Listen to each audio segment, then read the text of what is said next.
sama tujuannya itu apa?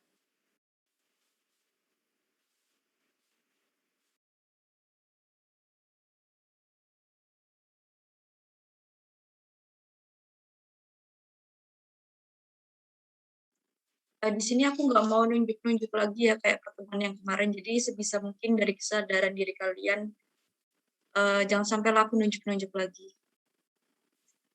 Mohon izin menjawab, Mbak.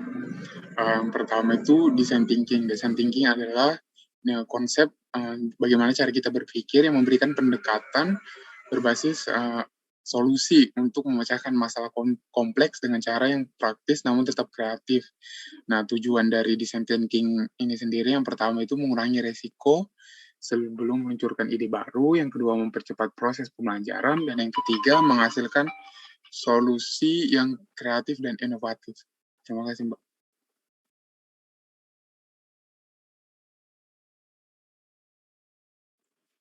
Oke, udah bener ya yang dijelasin sama Sapriyadi itu, udah sesuai juga. Terus dari kalian ada yang tahu nggak tahapan-tahapan design thinking itu apa?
Mungkin bisa di next, Mbak.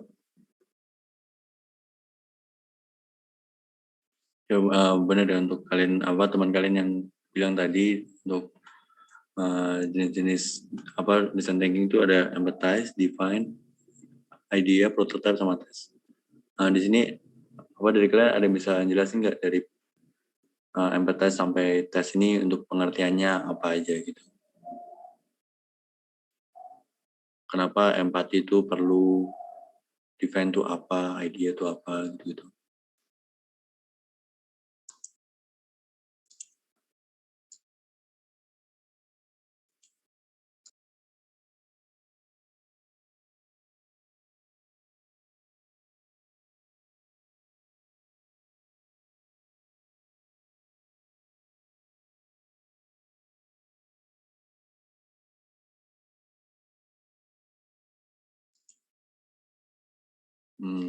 Kalian ada yang tahu nggak? Kalau nggak tahu bilang aja ya.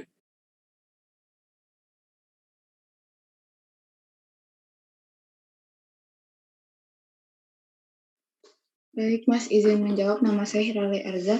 Untuk penjelasan dari masing-masing tahap sendiri, yang pertama empathize itu tahap untuk mendapatkan pemahaman empatik dari masalah yang ingin dipecahkan. Dan pada tahap ini itu dilakukan pendekatan terhadap customer. Yang kedua, define itu informasi yang telah dikumpulkan selama ini pada tahap empathize itu dianalisis dan disintesis untuk menemukan masalah inti. Yang ketiga, ideate itu merupakan tahap untuk menghasilkan ide. Yang keempat, prototype. Dan prototype itu adalah tahap dihasilkan sejumlah versi produk yang murah dan diperkecil. Yang terakhir, tes itu dilakukan pengujian dan evaluasi terhadap produk pada masyarakat. Yang hasilnya itu akan dievaluasi dan disempurnakan. Sekian, Mas. Terima kasih.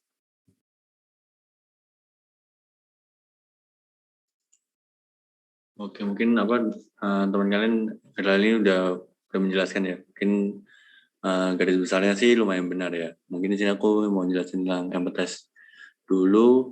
Empathize ini terdapat 3 fokus ya. Yang pertama itu kita mengamati atau observe, terus yang kedua ada engage, terlibat, yang ketiga ada immerse, itu merasakan langsung.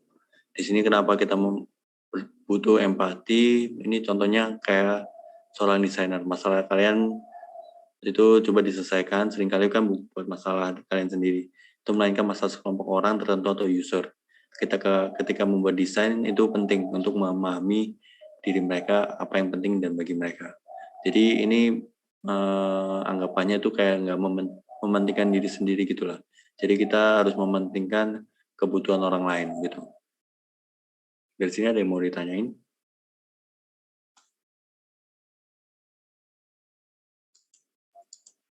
Tidak ada, Mas. Yang mungkin bisa di next. Nah, selanjutnya define ya. Define ini lanjutan dari empathize yang tadi, yang dimana kita harus menentukan yang pertama itu permasalahannya itu seperti apa. Kemudian kita harus fokus pada user itu yang memiliki masalah mungkin yang lebih spesifik ya. Habis itu berdasarkan pengetahuan kita tentang permasalahan tersebut dan kebutuhan user itu, nanti kita akan tahu untuk idea untuk selanjutnya. Gitu.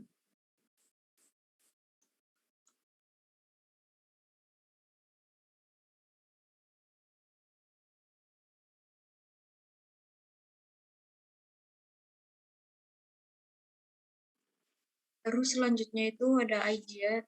Jadi di mana itu kita tuh mengeluarkan ide-ide yang dapat menjadi solusi terhadap masalah yang udah ditentuin tadi. Terus buat cara nentuin ide-ide itu, kita itu membuat prototipenya dulu, terus body storming, lalu membuat mind map, terus bisa juga dibuat sketsa untuk mempermudah. Dari sini ada yang mau ditanyain nggak?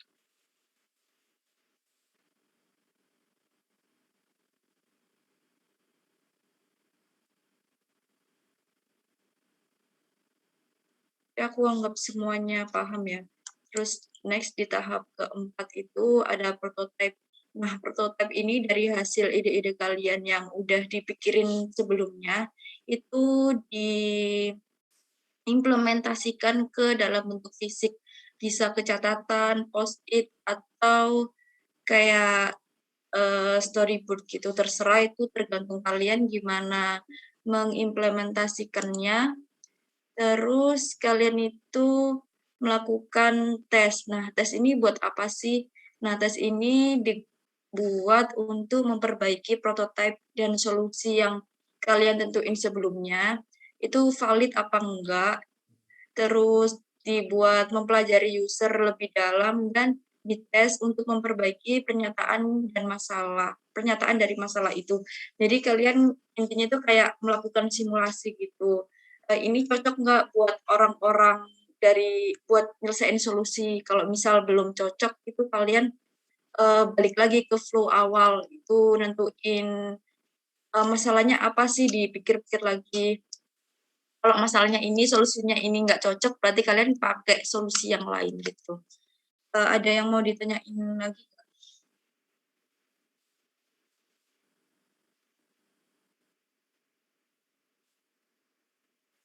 Tidak ada.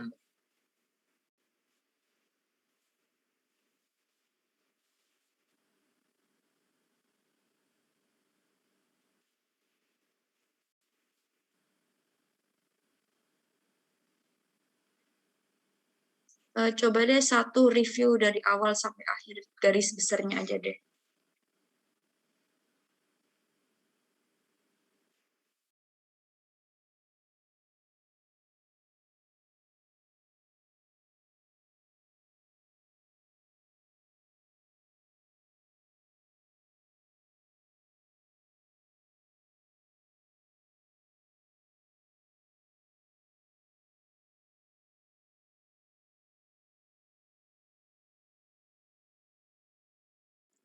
Ini nggak ada yang bisa review penjelasan tahapan-tahapan kan? Padahal tadi udah saya jelasin, terus tadi siapa ya? Irali udah jelasin juga. Ini masih nggak paham atau gimana? Kalau nggak paham, tanya aja. Kalau udah paham, boleh review.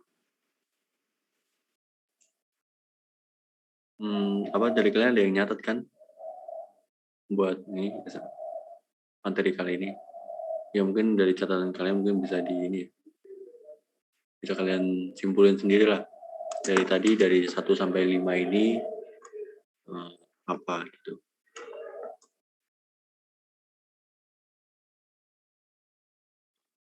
Baik Mas, Mbak, mohon izin menjawab. Jadi 5 tahun. Bentar Sapriyadi, maaf ya aku potong ya. Ya, Mbak. Mungkin yang lainnya, selain Sapriyadi mungkin yang Putra ya.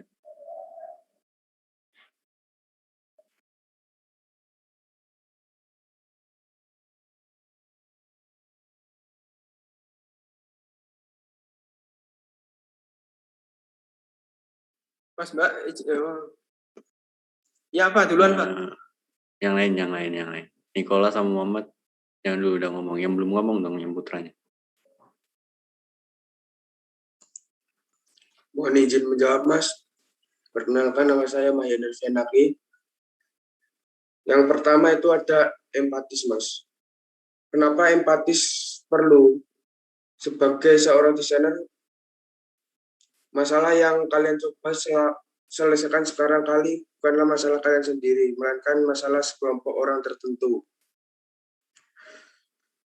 Ketika membuat desain, penting untuk memahami diri mereka dan apa yang penting bagi mereka. Yang kedua ada defend, Mas. Defend berarti fokus pada user yang spesifik berdasarkan insight dan kebutuhan user. Yang ketiga ada ide. Mengeluarkan ide-ide yang dapat menjadi solusi terhadap permasalahan.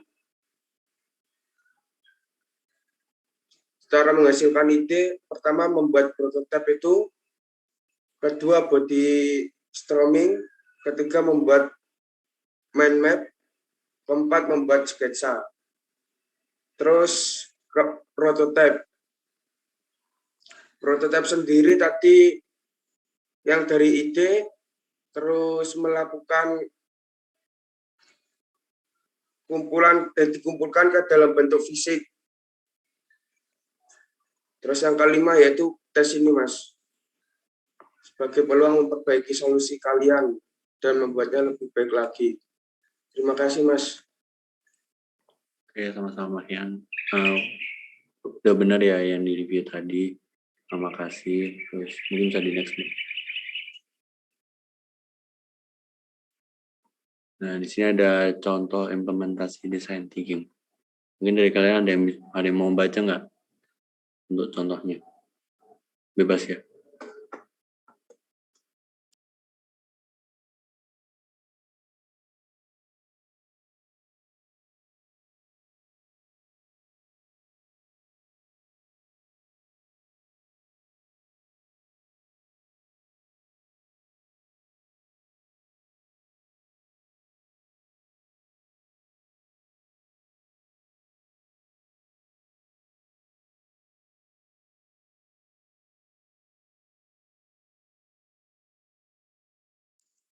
Boleh.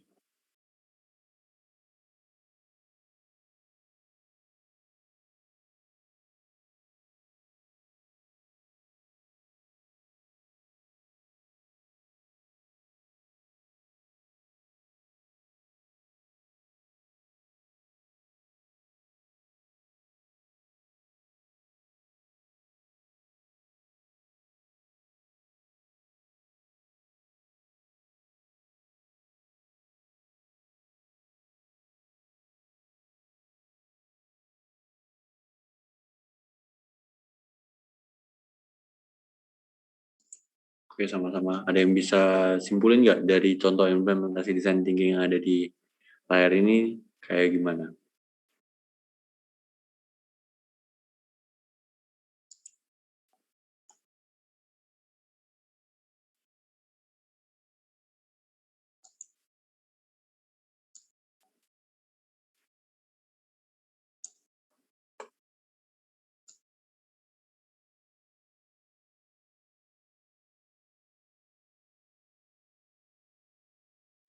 Permisi Mas, izin menjawab. Boleh. Kalau dari yang saya tangkap, design thinking ini menjelaskan program Keep the Change yang jadinya nanti semua pembelian menggunakan debit card harganya secara otomatis jadi di round up, atau kayak misal ada kayak sen-sennya gitu Mas. Jadi untuk misal pembelian yang ada sen-sennya, nanti sennya itu di round up, ditransfer ke akunnya customer-nya. Terima kasih Mas. Dari yang lain ada yang mau nambahin dari kesimpulan dari contoh implementasi design thinking?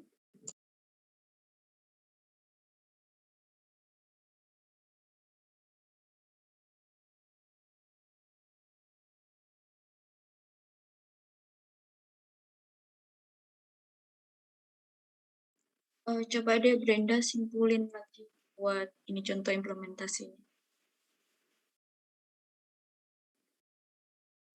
Baik Mbak, izin menjawab, nama saya Brenda. Jadi menurut saya inti dari ini solusinya itu keep the change atau tetap menjaga perubahan. Programnya itu Mbak. Jadi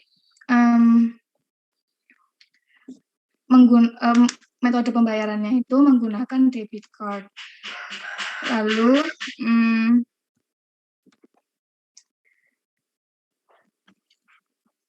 maaf Mbak, seperti itu menurut saya Mbak. Maaf. Makasih Brenda. Jadi aku mau simpulin aja ya. Di BCA ini, Bank of America ini itu bikin satu solusi, nama konsepannya itu Keep the Change, di mana dia itu bisa menabung sen di mana sennya itu bakal di round up kayak yang dijelasin teman kalian. Nah, Dare to Empathy ini itu bisa ngehasilin 1 juta customer kurang dari 1 tahun. Jadi dengan pola pemikiran design thinking tadi itu bisa menghasilkan keuntungan yang banyak. Nah, selain itu, selain Bank of America ini, kalian ada kepikiran nggak contohnya apa?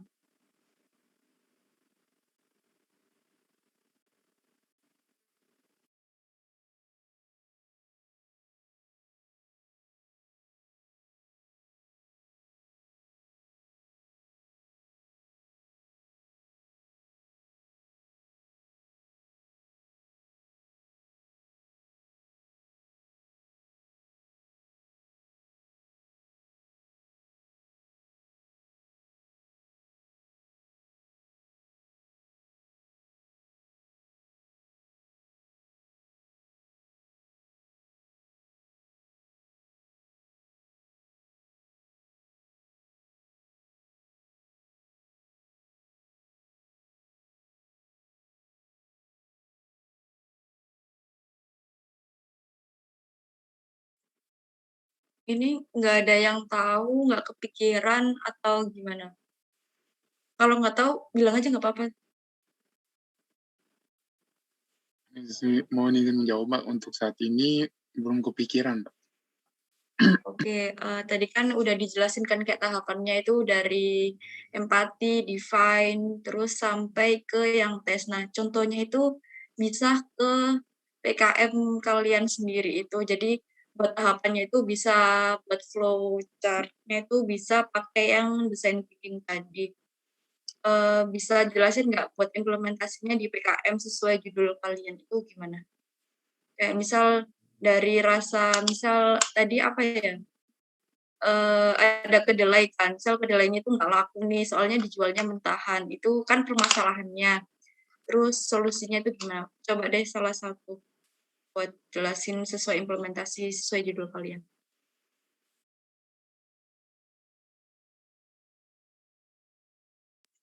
Mohon izin, Mbak. Ini salah satu teman kelompok 12, Mahyan, ini laptopnya tiba-tiba layarnya hitam putih, Mbak. Jadi mohon izin untuk restart dulu, Mbak. Oke, butuh berapa menit ya?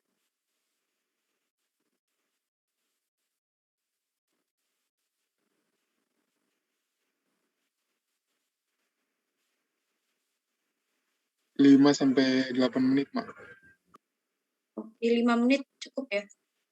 Baik, Mbak. Oke, berarti sampai 54.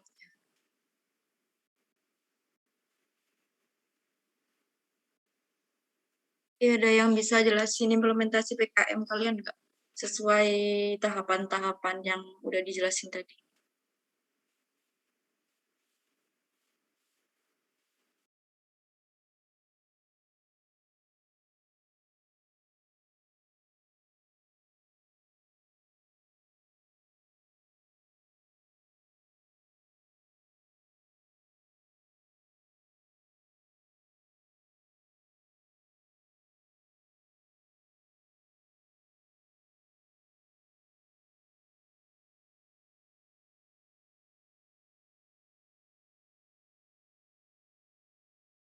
Mohon izin menjawab, Mbak. Jadi setelah saya mempelajari tentang design thinking, saya akan mengimplementasikannya ke dalam PKM. Yang pertama itu saya melakukan tahap empatis sesuai dengan judul saya, yaitu inovasi es krim bawang diet tadi. Mohon maaf, Mbak, maksud saya inovasi pembuatan disinfektan dari limbah tangkus kelapa sawit di daerah Kalimantan. Yang pertama itu empatis. Saya berusaha mencari apa kebutuhan masyarakat saat ini, yaitu kan apalagi saat ini kita dihadapi dengan pandemi, Mbak. Jadi mengharuskan kita untuk mensterilkan semua barang yang ada di dekat kita. Selanjutnya itu saya melakukan tahap Devin, yaitu tahap di mana mendefinisikan masalah tadi itu, yaitu kita harus berusaha mencari inovasi agar barang-barang atau daerah sekitar kita ini tetap steril lah gitu istilahnya. Selanjutnya itu saya melakukan tahap ide. Jadi tahap ini kayak saya memunculkan ide apa sih yang bisa saya lakukan untuk memecahkan masalah ini. Itu saya kepikiran untuk membuat disinfektan agar bisa membantu masyarakat dengan bahan baku yang ada di masyarakat masyarakat dekat tinggal saya itu kelapa sawit. Selanjutnya saya melakukan prototype. Saya membuat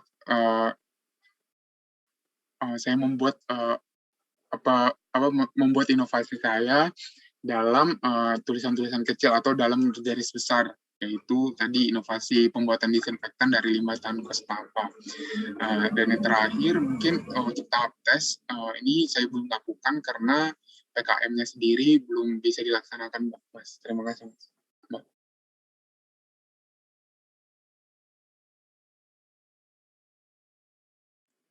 Oke, tadi yang dijelasin sama Sapriyadi itu udah bener ya, udah bener banget.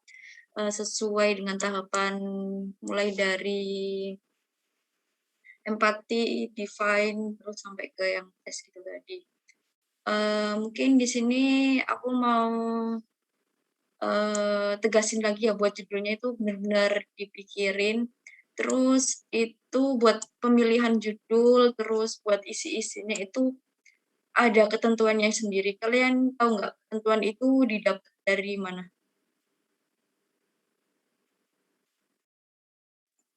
Sebelumnya mohon maaf, Mbak, memotong. Untuk kelompok 12 atas nama Mahir sudah bisa diundang kembali, Mbak, ke dalam room. Terima kasih. Oke, benar.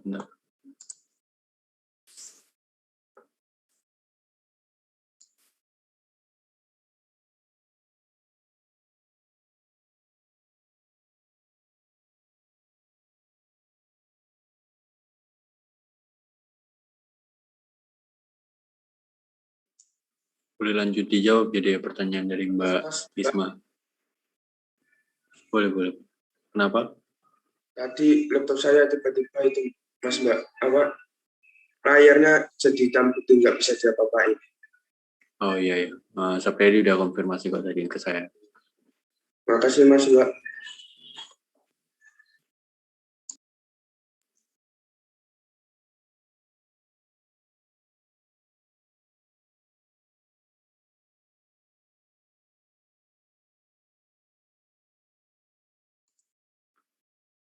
Oke, buat buat kalian coba searching ya terkait uh, pedoman PKM tuh kayak gimana. Misalnya dari setiap tahun kan beda-beda ya. Mungkin bisa dicari pedoman PKM tuh tahun 2021 gimana. Untuk format penulisan kayak bab 1, bab 2 isinya apa aja. Itu sama format-formatnya biasanya di buku pedoman tuh udah di apa ngomongnya udah ditaruh lah di situ buat ketentuannya gimana. Baik, Mas. Sama buat judul-judulnya mungkin lebih ditingkatkan lagi ya kalau aku boleh minta ya. Mungkin lebih inovasi lagi lah. Tapi sekarang yang kalian udah dapat sih udah inovasi udah bagus. Mungkin kalau kalian udah ada mungkin udah dapat inovasi lagi mungkin bisa ditanya lagi ke aku kayak gimana gitu. Dari kalian ada pertanyaan nggak?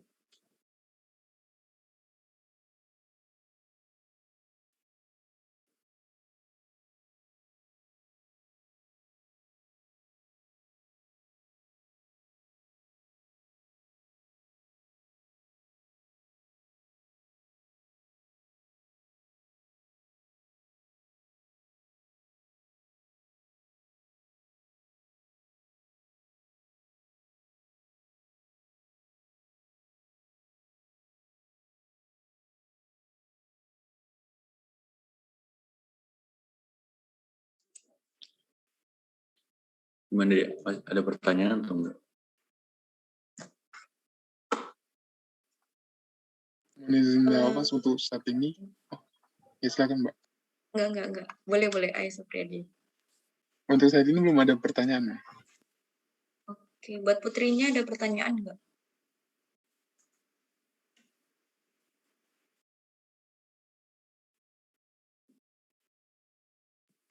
Izin menjawab, Mbak. Dari saya sendiri saat ini belum ada.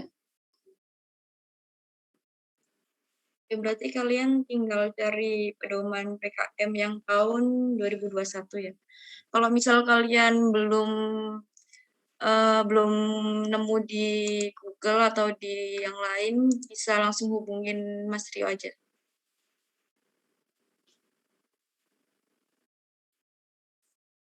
Oke, mungkin kalau udah nggak ada pertanyaan, mungkin karena dari judul kalian juga udah dapat, mungkin udah bisa di ini ya. Setelah kalian udah dapat pedomannya untuk ketentuannya apa aja, mungkin bisa dicicil ya untuk bab 1 sampai bab 2-nya gitu.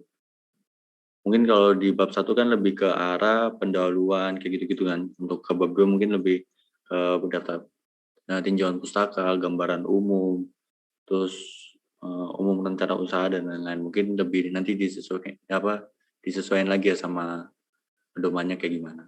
Gitu. Jadi untuk penugasannya dari PKM dari bab 1 sampai bab 2 gitu. Nanti sebelum asistensi ketiga mungkin sebelum hari hanya mungkin bisa dikirimkan ke aku ya melewati email, nggak apa-apa, WA juga nggak apa-apa, supaya aku sama Mbak Isma juga bisa melajari juga tentang kalian. Baik Mas. Dari kalian ada pertanyaan nggak? Izin bertanya Mas, untuk di Google Classroom kan timeline-nya bulan ini baru sampai asistensi kedua yang minggu ini. Mau bertanya untuk waktu asistensi berikutnya itu apa dilaksanakan ketika minggu UTS atau setelah minggu UTS? Terima kasih Mas. Mungkin itu untuk setelah UTS ya. Jadi kami minggu depan kan udah UTS ya, mungkin kalian fokus dulu untuk UTS-nya kayak gitu. Baik, terima kasih Mas.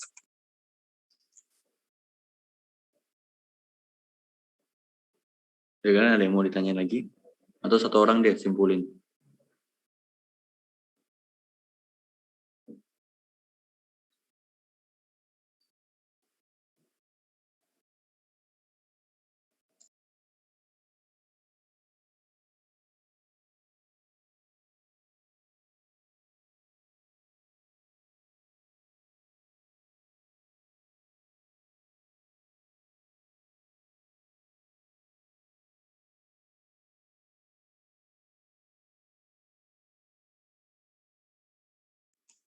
Ayo, simpulin.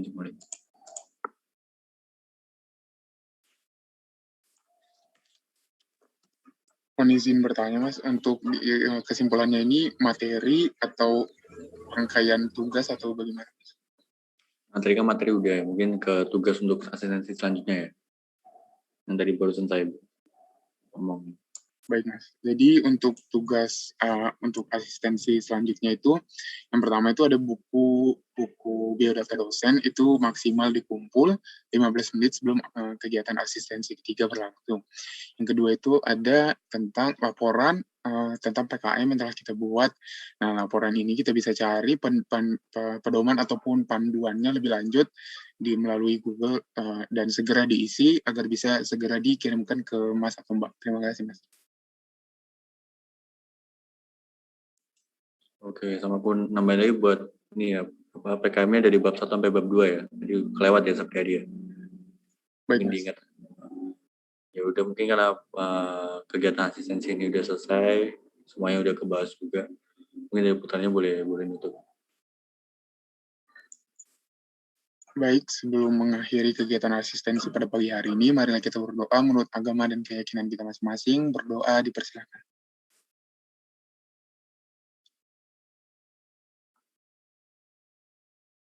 Cukup.